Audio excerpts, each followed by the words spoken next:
እዛ ጋር ያለውን ማንቋሸሽ ጀመርክ እና ምን ልላችሁ ፈልጌ ነው አሁን እዚህ ጋር እያወራ ያለው ነገር ልጄን እንደ ልጅ ተቀብላ ምናምን አይቼ ማላቆም ፍቅር ሰታ ምናምን እንዴ አሁን ሁሉ ነገር ከሞላል በኋላ በሁለት እግር ከቆምክ በኋላ አይደለም ለራስ ለሰዎች ለቤተሰቦች መትረፍ የምትችልበት ደረጃ ላይ ስትደርስ ሁሉ ነገር ሲሳካል ሀብቱ ሲመጣ ምኑ ሲመጣ መታ የሆነች ሴት እንደምትወድ ሁሉን ነገር ተቀብዬ ወንድሜ የማይድም በሽታ ቢኖርብህ ሄርሜላ ተቀብላ ትኖራለች።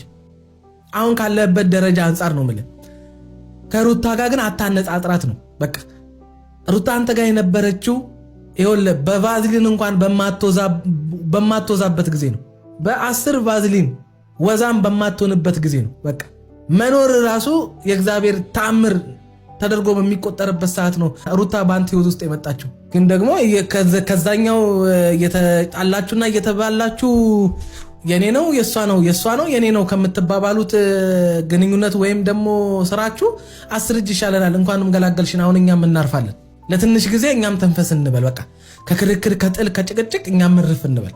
እኔ በዚህ ቪዲዮ ውስጥ የተመለከትኩት ምንድነው የአብርሃም ደካማ ወንድ መሆኑን በቃ ለሴት ሟች ለፍቅር አይደለም ለሴት ሟች ወንድ እንደሆነ ሄርሜላን ደሞ ያየዋት ክብር የሌላት ሴት መሆኗን ለጥቅሟ ስትል እንጂ ለፍቅር ብላ እንዳልሆነ ተመልክቻለሁ። ዛሬ የፈለጋችሁትን ነገር መጻፍ ትችላላችሁ ኮሜንት ላይ እቺ ጻፋችኋትን ኮሜንት ትንሽ ቀን ጠብቋት። ሩታ እንደዚህ ስላልሆነ ሩታ እንድትሆንልን ነበር የፈለገው እንድታለቅስ እግሩ ላይ ወድቃ እንድትልለት ነበር የፈለገው። እሷ እንደዛ አይነት ሴት አይደለችም።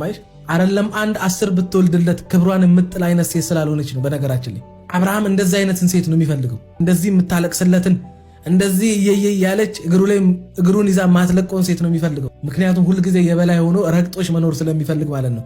ያን ደግሞ ታየዋለች።